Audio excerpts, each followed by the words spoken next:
तो हेलो दोस्तों, स्वागत है आप सभी लोगों का फिर से आपके अपने चैनल राइजिंग स्टार क्लासेस पर। तो दोस्तों, आज की ये वीडियो बहुत ज्यादा इंपॉर्टेंट होने वाले उन सभी विद्यार्थियों के लिए जितने भी विद्यार्थी 2025 में बोर्ड का पेपर देने वाले हैं क्लास 12th का। ठीक है, क्योंकि बहुत विद्यार्थी क्या करते हैं कि हिंदी सब्जेक्ट को शुरू से नहीं पढ़ते हैं और ऐसा सोचते हैं कि हम लास्ट का 2 महीने पढ़ लेंगे हिंदी को, लेकिन लास्ट में उन्हें समझ में नहीं आता है कि आखिर हिंदी में पढ़ना क्या है, ऐसा हम क्या पढ़ें जिससे हम कम से कम पासिंग मार्क ला सके। तो जितने विद्यार्थी केवल पास होना चाहते हैं हिंदी सब्जेक्ट में, तो वे सभी लोग इस वीडियो को ध्यान से देखिएगा।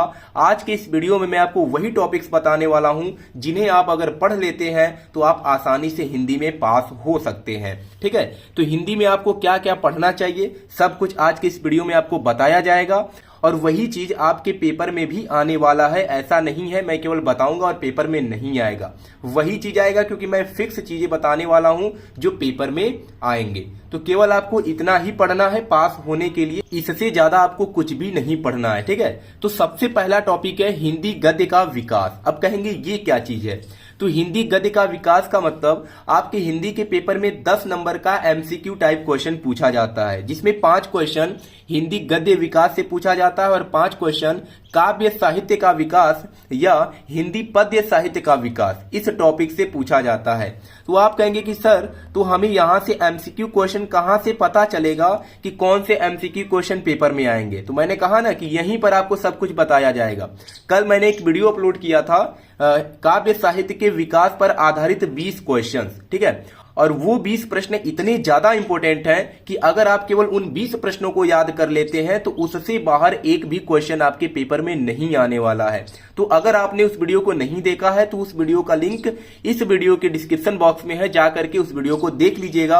अगर उसको देख लेते हैं और 20 प्रश्न अच्छे से याद कर लेते हैं तो काव्य साहित्य के विकास के जो 5 प्रश्न आएंगे उन्हें आप आसानी से कर लेंगे। ठीक है, तो 5 नंबर यहां से आपका क्लियर हो जाएगा। फिर हिंदी गद्य का विकास, यहां से भी 5 नंबर का क्वेश्चन बनता है, तो इस पर भी मैं एक वीडियो अपलोड कर दूंगा जिसमें मैं वही क्वेश्चन बताऊंगा जो कि आपके पेपर में आएगा। तो वहां से भी 5 नंबर आपका क्लियर हो जाएगा। ठीक है, तो सब कुछ मैं ही आपको बताऊंगा, आपको कुछ भी नहीं करना है, बस आपको पढ़ना है। तो यहां से 10 नंबर आप बहुत ही आसानी से पा सकते हैं। फिर तीसरा और चौथा क्वेश्चन क्या पूछा जाता है पेपर में? गद्यांश पर आधारित प्रश्न और पद्यांश पर आधारित प्रश्न, दोनों में 5 प्रश्न पूछे जाते हैं और प्रत्येक प्रश्न कितने अंक का होता है? तो 2-2 अंक का होता है। ठीक है, तो गद्यांश पर आधारित भी 10 नंबर का क्वेश्चन पूछा जाता है और पद्यांश पर भी कितने नंबर का क्वेश्चन पूछा जाता है? तो 10 नंबर का क्वेश्चन पूछा जाता है। तो इन प्रश्नों को आप कैसे करेंगे?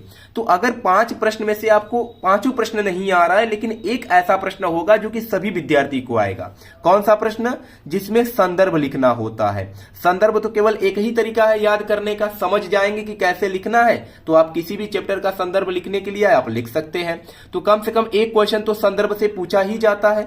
एक क्वेश्चन संदर्भ से रहता है, एक क्वेश्चन रेखांकित अंश की व्याख्या से रहता है, अब बाकी 3 प्रश्न जो है उसी गद्यांश में से क्वेश्चन पूछ लिया जाता है। तो मान करके चलते हैं कि 4 प्रश्न आपको नहीं आता है, आप भले ही क्वेश्चंस को करके आएंगे लेकिन वो प्रश्न आपको ऐसा लगेगा कि सही नहीं हो सकता है, लेकिन संदर्भ तो सही करके आएंगे ना, क्योंकि ये तो फिक्स है, आपको पता ही है कि संदर्भ आने वाला है। तो पहले से ही आप क्या करेंगे, उसको अच्छे से तैयार करके जाएंगे। तो यहां से मान लेते हैं कि केवल 2 नंबर आपको मिलता है और यहां से भी आपको केवल 2 नंबर मिलता है। ठीक है, बाकी 4 क्वेश्चन भी मैं आपको बताऊंगा कि कैसे आपको करना है, लेकिन अभी मैं बता रहा हूं कि आप पास कैसे हो सकते हैं। आपको घबराना नहीं है, आप हिंदी में आसानी से पास हो सकते हैं। कितने नंबर चाहिए? तो 33 नंबर चाहिए आपको हिंदी में पास होने के लिए। तो 10 नंबर यहां से क्लियर हो गया, 2 नंबर गद्यांश आधारित प्रश्न से हो जाएगा और 2 नंबर पद्यांश पर आधारित प्रश्न से हो जाएगा। तो 4 नंबर आपको तीसरे और चौथे क्वेश्चन से फिक्स है कि आपका सही ही रहने वाला है। फिर 5वां जो प्रश्न पूछा जाता है वो आता है साहित्यिक परिचय। क्या आता है? तो साहित्यिक परिचय आता है। तो साहित्यिक परिचय में पहला लेखक का साहित्यिक परिचय पूछा जाता है और दूसरा कवि का साहित्यिक परिचय पूछा जाता है। तो लेखक में आप लोगों को 2 लेखक का साहित्यिक परिचय याद कर लेना है। पहला वासुदेव शरण अग्रवाल जी का और दूसरा डॉक्टर हजारी प्रसाद द्विवेदी जी का। अगर इन दोनों लोगों का साहित्यिक परिचय याद कर लेते हैं तो इससे बाहर पेपर में नहीं आएगा और 5 नंबर आपको आसानी से मिल जाएंगे, क्योंकि 5 नंबर का क्वेश्चन पूछा जाता है साहित्यिक परिचय से। फिर दूसरा होता है कवि से, ठीक है, कवि का भी साहित्यिक परिचय आता है। तो इसमें भी आपको 4 कवि का साहित्यिक परिचय याद करना है। पहला अयोध्या सिंह उपाध्याय हरिऔध जी का, दूसरा जयशंकर प्रसाद जी का, तीसरा सुमित्रा नंदन पंत जी का और चौथा महादेवी वर्मा जी का। अगर इन 4 कवियों का आप साहित्यिक परिचय याद कर लेते हैं तो इससे बाहर पेपर में कुछ भी नहीं आएगा और यहां से भी आप 5 नंबर आसानी से पा सकते हैं। तो 5 नंबर यहां से हो गया, 5 नंबर यहां से हो गया। और फिक्स है, ऐसा नहीं कि मैं 4 कवि का बता रहा हूं तो इससे बाहर भी आ सकता है, कभी भी नहीं आएगा। कोई भी पेपर उठा करके देखिएगा, इन्हीं 4 कवियों में से किसी न किसी कवि का साहित्यिक परिचय लिखने के लिए आता है, वैसे ही लेखक में भी।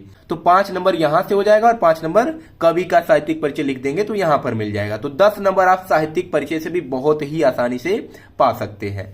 फिर आता है 6 नंबर क्वेश्चन, जिसमें कि कहानी से क्वेश्चन पूछा जाता है। कहानी में मतलब 3-4 कहानी हमें पढ़ना है, जैसे पंचलाइट हो गया, ध्रुव यात्रा हो गया, बहादुर हो गया। तो इसमें आपको केवल 2 कहानी पढ़ना है। पहला आपको पंचलाइट पढ़ना है और दूसरा आपको बहादुर कहानी पढ़ना है, ठीक है। इसमें क्या चीज आपको पढ़ना है, तो पहला सारांश इसका जान लेना है कि सारांश कैसे लिखा जाता है, और दूसरा क्या करना है, इसका उद्देश्य, ठीक है। तो सारांश और उद्देश्य, ठीक है, यही 2 चीज आपको पढ़ना है, पंचलाइट कहानी का और बहादुर कहानी का। तो यहां से भी आप 5 नंबर आसानी से पा सकते हैं। फिर 7वां क्वेश्चन पूछा जाता है खंड काव्य। क्या पूछा जाता है, तो खंड काव्य पूछा जाता है। तो आपके जिले में जो भी खंड काव्य चलता है उस खंड काव्य का सारांश आपको पढ़ लेना है और चरित्र चित्रण, ठीक है, जो नायक होगा खंड काव्य का उसका चरित्र चित्रण आपको याद कर लेना है, ठीक है। तो 5 नंबर यहां से भी आपके क्लियर हो गए। ये सभी क्वेश्चन फिक्स हैं, अगर इन्हें आप पढ़ लेते हैं तो आप पास आसानी से हो सकते हैं। फिर आते हैं खंड ब में। खंड ब में क्या है, तो व्याकरण से क्वेश्चन बनता है और संस्कृत से क्वेश्चन बनता है। तो आपको व्याकरण में क्या पढ़ना है, पहला मुहावरा पढ़ना है, प्रत्येक प्रश्न 2-2 अंक का होता है। तो ये चीजें मैं आपको इसी चैनल पे पढ़ाऊंगा। इस समय मैं आपको बता रहा हूं कि अब 2 महीने में आपको पढ़ना क्या है, क्योंकि अगर सही डायरेक्शन में अपनी पढ़ाई करेंगे तभी आप अच्छे नंबर लेकर के आएंगे। कई विद्यार्थी क्या करते हैं, बहुत कुछ पढ़ करके जाते हैं लेकिन उनके नंबर कम आ जाते हैं, क्योंकि उनका जो पढ़ाई होता है वो सही डायरेक्शन में नहीं होता है। जो पढ़ना होता है वो पढ़ के नहीं जाते हैं। तो लास्ट समय में आपको वही पढ़ना है जिससे पेपर में नंबर अच्छे आए। तो मुहावरा आता है, अपठित गद्यांश आपको पढ़ना है, 5 नंबर का क्वेश्चन बनता है यहां से। और पढ़ना क्या है, आसानी से अपने से भी ये कर सकते हैं। अनेकार्थी शब्द आता है, अनेक शब्दों के लिए एक शब्द, वाक्यों में त्रुटि मार्जन और रस, छंद और अलंकार। ये फिक्स है कि आएगा ही आएगा। तो रस में आपको करुण रस, हास्य रस, शांत रस, यही 3-4 रस आपको पढ़ना है। बाकी छंद हो गया, अलंकार में उपमा, रूपक, उत्प्रेक्षा, यही 2-3 अलंकार पढ़ना है जो कि पेपर में आते हैं। फिर अगला टॉपिक है पत्र लेखन और निबंध। ये 2 चीज मैं आपको अच्छे से बताऊंगा कि कैसे आपको पेपर में लिखना है। और अगर आप जानना चाहते हैं कि निबंध में हमें कौन कौन सा निबंध पढ़ना है, तो केवल 4 से 5 आपको निबंध पढ़ना है, ठीक है। पहला प्रदूषण का पढ़ लीजिएगा, फिर उसके बाद जनसंख्या वृद्धि जो है उस पर आपको निबंध आना चाहिए। फिर भारत में आतंकवाद हो गया, बेरोजगारी की समस्या हो गया, विज्ञान का चमत्कार हो गया। ये 4-5 अगर टॉपिक पर आप निबंध जान जाते हैं तो इससे बाहर पेपर में कुछ भी नहीं आएगा। और निबंध जो है पेपर में 9 नंबर का पूछा जाता है। 9 नंबर का क्वेश्चन बनता है निबंध से। तो अगर सभी नंबर को काउंट करेंगे तो 33 नंबर से ज्यादा ही आपका हो जाएगा, केवल कुछ दिन अगर आप पढ़ लेते हैं अच्छे से हिंदी को। और अगर आप ऐसा चाहते हैं सर मुझे 90 से ज्यादा अंक लाना है, तो वो भी ला सकते हैं।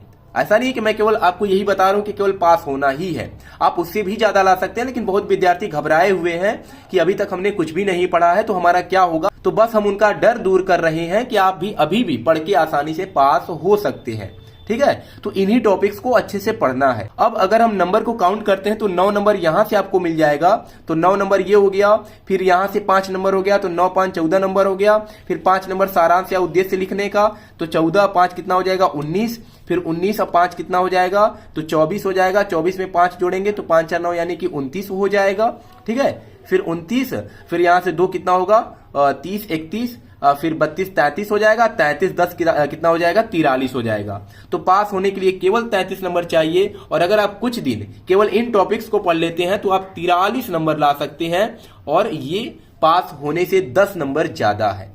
तो आपका डर दूर हो गया होगा कि सर अभी अगर हम कुछ भी नहीं पढ़े हैं तो अभी आपके पास समय है, ठीक है। ऐसा नहीं है कि अगर नहीं पढ़े हैं तो आप फेल हो जाएंगे, ऐसा मत सोचिए। 2 महीने का समय है तो इन टॉपिक्स को पहले पढ़िए, इसके बाद ही अभी जो बचे हुए टॉपिक्स हैं उसको बाद में पढ़ा जाएगा, क्योंकि ये जो टॉपिक है फिक्स है, यहां से क्वेश्चन आएगा ही आएगा। तो सबसे पहले इन टॉपिक्स को अच्छे से तैयार कर लेना है।